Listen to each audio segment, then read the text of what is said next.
on, where is it? There needs to be something here. What's that?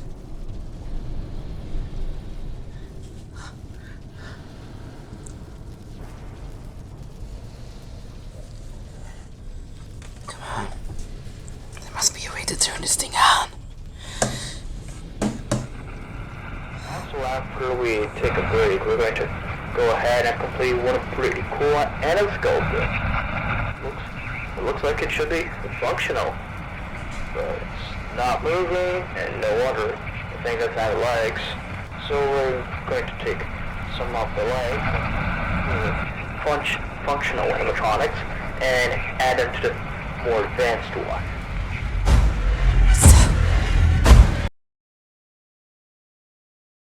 You probably heard a lot of talk about this topic already. It's basically one of the most controversial debates in the FNAF theory community. And like every FNAF debate, it's constantly the same conversation being repeated over and over and over again.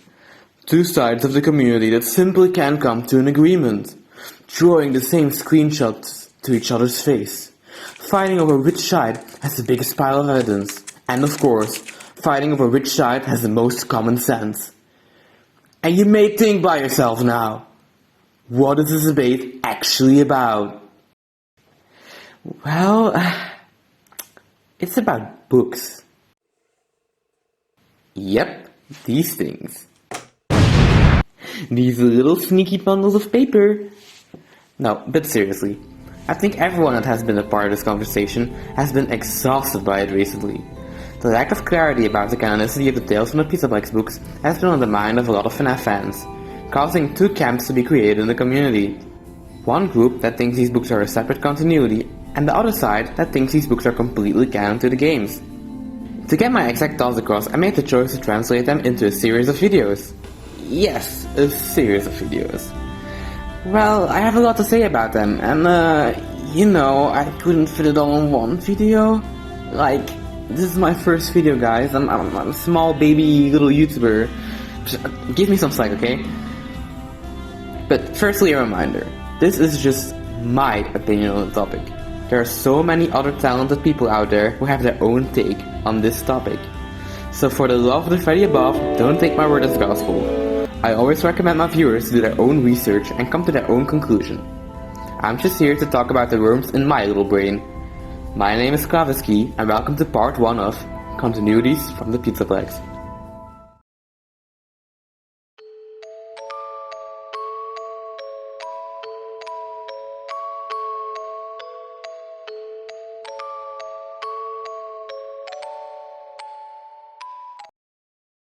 But Klavis, you said this video was about Tales from the Pizzaplex. Yeah, I know, but I'm bringing this up for a reason. I'm bringing up the Charlie trilogy first because of how important they are for the discussion of the canonicity of the FNAF books. A lot of people constantly bring up how Scott called and confirmed that these books weren't canon. This somehow automatically confirms that every book series after the trilogy also isn't canon to the game franchise. But most people that claim this really only take the original book series and Scott's Steam post about canonicity at face value. The first book in the Charlie trilogy was released on September 17, 2015, between the release of FNAF 4 and FNAF World. The book followed a new main character named Charlie, the daughter of the creator of Freddy Fazbear's, coming back to her hometown years after a tragic event happened. Well, you probably know the story by now. After the release of this book, a lot of people were confused about how the story actually fit into the story of the games. The book did have similar elements to the games, like a serial killer killing 5 kids, the kids possessing the robots, but there was one big, glaring issue with the storyline. Charlie kills William by the end of the book, by triggering the spring locks. The way William dies in the end directly contradicts the way we see him die in FNAF 3. Instead of being scared into wearing the spring bunny suit by 5 ghost kids, he dies by Charlie's hands. This caused a lot of confusion in the fanbase. Was it a retcon? Was the minigame actually displaying the teenagers from the books instead of 5 ghost kids? Or was this book simply not canon? To quickly clarify people's confusion, Scott made a post on Steam on the topic titled, "Is the book canon?" The Steam post specifically states, "Something that I said in one of the forum threads about this is that sometimes the lore of something can become so crowded that you can't tell an original story anymore. The games and the books should be considered to be separate continuities, even if they do share similar elements. So yes, the books are canon, just as the games are. The book is a reimagining of the Five Nights at Freddy's story, and if you go into it with that mindset, I think you will really enjoy it. So, to conclude, yes, this book is canon, but not in the same continuity as the games. By Scott's own words, the trilogy is a reimagining of the classic FNAF games. This makes a lot of sense if you look at the trilogy as a whole. These books take a lot of elements and events from multiple FNAF games and fit them in a cohesive narrative. This was specifically done because the current game story was already crowded enough. Scott wasn't able to force a new narrative into a story that was already crowded with lore, a story he considered to be finished by the time he wrote The Silver Eyes. So he seemingly did the best next thing and took the most iconic story elements from the original games and fit those into a new cohesive narrative. While the games mostly focus around ghost stories of dead children, killer animatronics, and serial killers, the books follow the storyline of Charlie and her friends. The more vague ghost story execution worked for the games. The story could be minimal because it happened in the background. The story was just a backstory to explain what was going on in the Office gameplay. Of course, there was still a narrative you could piece together by connecting all the details in the games, but there wasn't a clear, straightforward storyline being told. But the books needed that. The books needed to be different. FNAF's storyline needed to be streamlined to work in a book format. And how exactly did they do that? Well, by connecting all the events back to a set of main characters. To make what I'm saying clear, I'll bring up a few examples. Some of the most iconic elements adapted from the games into this new narrative are the missing children incident, Charlie's death, William's springlocking, and of course Elizabeth's death. All these story elements are pretty similar to how they appear in the games, but the changes made are deliberately done to involve the main cast of characters and to tie it to the main narrative. The main story follows Charlie and her friends who all come back to Hurricane Utah for the remembrance of a terrible accident that happened 10 years ago. That accident is the missing children's incident from the games. The main characters are directly involved with the situation because their childhood friend, Michael Brooks, was one of the 5 missing kids. This story choice gives the main characters an emotional connection to what happened and gives them a motivation to later break into Freddy's, to deal with their grief and to honor Michael. Charlie herself has an even more personal connection to this incident because she is the daughter of the creator of Freddy's. This gives her more guilt over the incident because her dad was the creator of the place where it happened. Not only that, but she also has to deal with the guilt of her dad possibly being the one who committed the murder. This choice also explains the choice of adding Michael Brooks as a character in the first place. As most people know, in the games it's widely accepted that Cassidy is a spirit in Golden Freddy, but in the books the iconic yellow bear is possessed by Michael Brooks. Michael Brooks as a character is mostly important for Carlton, one of Charlie's friends. He and Michael used to be best friends when they were younger, and Carlton was traumatized by Michael's death. His close connection with his friend is what makes him realize Golden Freddy is actually Michael, and what eventually makes the animatronics join their side. This clearly was done so Golden Freddy had an emotional connection to the main cast, a reason for them to come back to Freddy's, but also for them to have a personal vendetta against William. This is also why Charlie is the one springlocking William at the end of the story instead of the ghost children. He is the one that killed Michael. He is the one that betrayed her father, causing him to commit suicide. And he is the one that killed her twin brother Sammy. While the story of the early games focused on ghost kids taking revenge on their killer, the story changed its narrative to focus on Charlie instead, making her the one to kill William. Of course, this narrative choice was also implemented in the 2 later books. Most noticeably is the 4th closet. This book introduces another iconic FNAF character, Circus Baby. Baby is very different from the baby we see in Sister Location. But this is obviously done for a reason. Near the end of the story, it's revealed that Charlie was a robot all along. All those years ago, William didn't kill her brother Sammy, but he killed her. Out of grief, her father made a set of 4 Charlie robots, all of them powered, not by Charlie's soul, but by a little Ella doll that Henry brought to life with his agony. Life created out of pure emotions.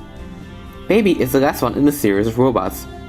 Originally, she was left behind by Henry as an unfinished endoskeleton. Henry never finished her because he realized that what he was doing was wrong right after building her.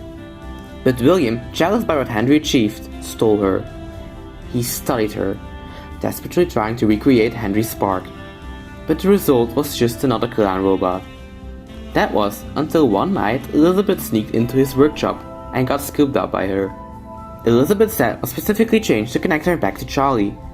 She grew up as a girl with a neglectful father that was obsessed with the clown robot he worked on day and night. a robotic daughter that he spent all his time on instead of her. And even when she finally became her, she still wasn't good enough. She is the fusion of two abandoned daughters, a daughter neglected by William and an endoskeleton left unfinished by Henry.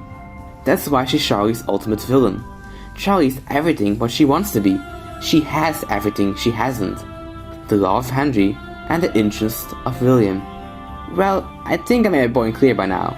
But after everything I just said, you probably wonder how all of this connects back to the tales from the pizzaplex books.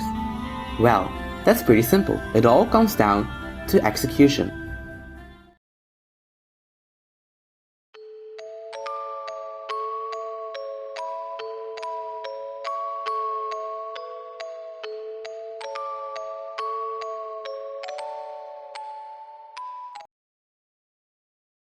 So Clovis, how exactly are these books different, you may say now? Well, obviously, apart from being short stories instead of full-fledged novels, when it comes to the storytelling itself, these books are executed very differently. The Tales from the Pizzaplex books released in January 2022, with the first book, Lely's Game. Unlike the trilogy, Scott didn't make a straightforward Steam post on the matter. Instead, we have a bit less reliable sources to go off on. These aren't the words of Scott himself, but we have a few statements said by the publishing company Scholastic. However, remember to take all these statements with a grain of salt. The existence of the series was first found with a listing for the third book in the series. In that description, it's mentioned that they are set in the world of the new and upcoming Freddy's games. But this sentence was later removed from the final description of the book. However, the same was still stated in the Scholastic Trade Parade catalog. It states, "This series features the newest futuristic animatronics and settings from the upcoming Freddy's games." Later, a community member by the name Anthem also emailed Scholastic to ask them why the sentence was removed. A Scholastic employee that works for the marketing of the books responded, "On behalf of our marketing team, we can confirm that it still does apply to the Tales from the Pizzaplex series, and it is set in the world of the new and upcoming Freddy's games. We would like to clarify that although the statement was removed due to a change in our marketing strategy, it does not affect the content of the series." The content of the series, you may say. How would this affect the content of the series? Bias aside, Scholastic does seem to be convinced that these books take place in the same continuity as the games. However, we don't know how trustworthy Scholastic's word is. Even if they work closely with Scott, it's still debatable. So we'll have to turn to the content of the series itself to prove if they are in the same continuity or not. Earlier, I mentioned storytelling in these books is executed differently than the novels, and they are in multiple ways. Firstly, the element of short stories gives the series the possibility to focus on multiple one-off characters that star in the main short stories. This gives the series more freedom with the storytelling by being able to focus on multiple events and time zones instead of telling a linear storyline. Of course, there is still a main storyline going on, but similar to the FNAF games, that storyline needs to be pieced together yourself by using multiple stories to create a narrative. But what I mostly want to focus on is their way of adapting the story. Let's assume these books are just an adaptation of the story from Security Breach. With the novels, it was pretty clear how they were adaptations. They took events we saw in the games and deliberately changed them to fit inside the narrative. Everything was designed so that these story beats connect back to Charlie. However, this doesn't happen in Tales. There isn't a big event they took from Security Breach that they changed. There is no straight-up adaptation, like the spring-locking scene in the Silver Eyes that shows us it's the same story but told in a different way. Instead, most of the stories connect to the games in different ways. To put it in more simple terms, when we see a direct connection to the games in the novel trilogy, that connection, most of the time, is an event that directly contradicts the one we see in the games. When we see a games connection in Tales from the Pizzaplex, it either adds up or gives more context to something we see in the Security Breach game. There are multiple examples of this happening. We get told the backstory of the daycare attendant and why the generators are in the play structures in the Bobby Dots. We get the backstory of the indie developer from Help Wanted in the story appropriately called Help Wanted. We see why the Pizzaplex is built over the FNAF 6 location in the Epilogues.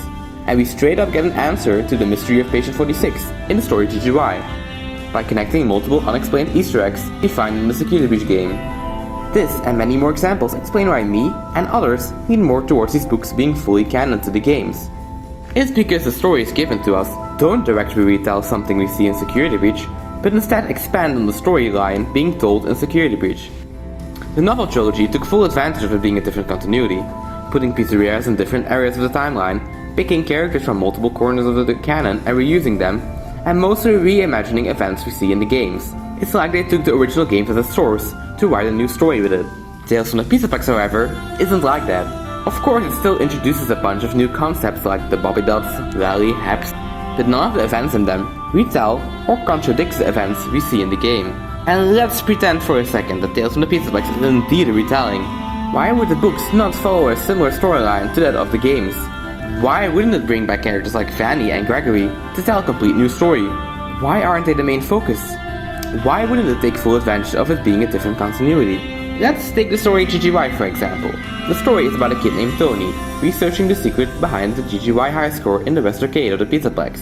Later he discovers whoever GGY is hacking into the animatronics and luring school counselors into the Pizzaplex to get them killed. This is directly what we see in the Security Breach game. We see the same high scores and we hear about the missing counselors in the therapy CDs. All of this gives us context to something that used to be a big secret in the Security Breach, while also adding more context to the event. The story is in a way a direct prequel to the story of Security Breach. So why would this prequel story take place in another continuity? While the secret of GGY doesn't have any payoff when you treat the books as a separate continuity. The Pizzaplex stories all heavily intertwine with each other. They're all part of a bigger story being told. But the story of GGY doesn't play a role in the narrative of the Pizzaplex books. Why would Scott write an uncanon story that only gives context to a story of another continuity, but has no purpose to its own continuity? That makes no sense from a storytelling standpoint. Like mentioned earlier, because these books are short stories, they mostly don't focus on a set of main characters like the trilogy did. Instead, they introduce multiple one-off main characters that only play a role in a single story. This already solves one of the issues Scott had with the trilogy. With multiple main characters, he's able to tell multiple stories in multiple time periods in multiple corners of the timeline. Because of the short story format, there doesn't need to be a streamlined, clean story anymore, with a beginning, middle and end. Similar to the games, the short stories can now be connected together to form a bigger narrative, giving Scott more freedom to connect them to the games, because they act in a similar way to the games. But Clavis, you may say, how can you complain about not every story playing a role? If these books don't tell a streamlined storyline, but multiple little stories, there would be no need for these stories to all pay off because they don't fit into classic story structure. Well, this is where the interesting part comes in. Like the Fast with Frights books, these books have epilogues. This is a storyline split up into multiple books that connect back to the other stories, causing the stories to all be connected to each other while also being able to stand on their own. This storyline type was first introduced in the Fast with Frights stories, where the epilogues focused around the story of the Situate, an endoskeleton collecting parts from multiple antagonists from the other stories. The epilogues in those books were their own straightforward narrative, a story that was able to connect all the other stories to each other. The main short stories were mostly the consequences of what happened in the epilogues. While the epilogue was about an endo collecting infected items, the stories were about the victims of those dangerous supernatural infected items. So even though there were multiple short stories, you could still fit them into their main narrative. A narrative that concluded in Book 11, where the Situate saves the day by defeating the main villain and setting the souls of the victims free. Of course there is more to the story, but this is a simplification of the Situate story to put things into perspective. The Tales books, however, have a whole different story going on. A story that doesn't seem to be a complete narrative, but looks more like a setup of a bigger storyline being told. While the Situate epilogues take place after the storyline of the main stories, the Tales epilogues are a prequel. They take place before the main stories, before the Pizzaplex is built. So, what are these epilogues exactly about? The story follows a bunch of teenagers sneaking into the FNAF 6 location. There they come in contact with the main villain of the Tales books, the Mimic. The Mimic is a highly intelligent AI that, similarly to the objects in Fast with Fright, is possessed by agony, making him aggressive. One by one, the teenagers get killed off by the creature. Even though we don't have the ending of the epilogue story yet, we know the teenagers won't defeat the main villain. Because in stories like The Storyteller, who take place after the epilogues, the Mimic now infected the Pizzaplex building and is causing the animatronics to go haywire. So, if we take Tales as their own continuity, where does the story go? With only one book remaining to be published, the epilogue won't provide a conclusion for the Mimic storyline. The storyline won't have an ending. If the Mimic and the books are really a different continuity, why would they write a story without an ending? A story without a conclusion? the Epilogues and Frights were able to tie a nice bow around everything and end the story. But with Tales, this won't happen. After Epilogue 8, the Mimic will still live on inside of the pizzaplex, so we know the main villain won't be defeated. You see how this makes no sense from a storytelling perspective. Why would Scott give us a book series with an incomplete storyline? Of course, open endings are a thing. The Silver Eyes also ended up with an open ending that's left up to interpretation. But still, most of the storylines were tied up. William was defeated and the kids were saved. But the epilogues won't be able to end in an open ending. We already know what happens afterwards. We know the Mimic will survive. But if you treat these books as a prequel to the Security Breach games, it starts making a lot more sense. I already showed multiple times how these books connect lore-wise. But also, from a storytelling perspective, it makes way more sense for them to be built up to another story. They are set up for a future villain. And, well, I think that's the issue people make when they look at these books. Most people see the games as the main storyline, the most important piece to the puzzle, while the books are only seen as a smaller piece. But if you treat them as equals, you slowly start to realize that Security Breach isn't the main storyline, but just one tale of many. A single tale from the pizzaplex.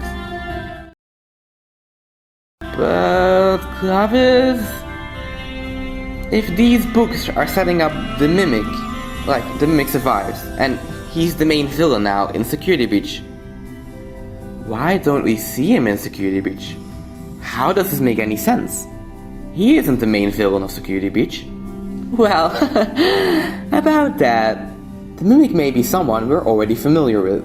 But more on that in part 2, where I'll explain everything about the Mimic. My name is Kavitsky, and I'll see you in part 2 of Continuities from the Pizzaplex.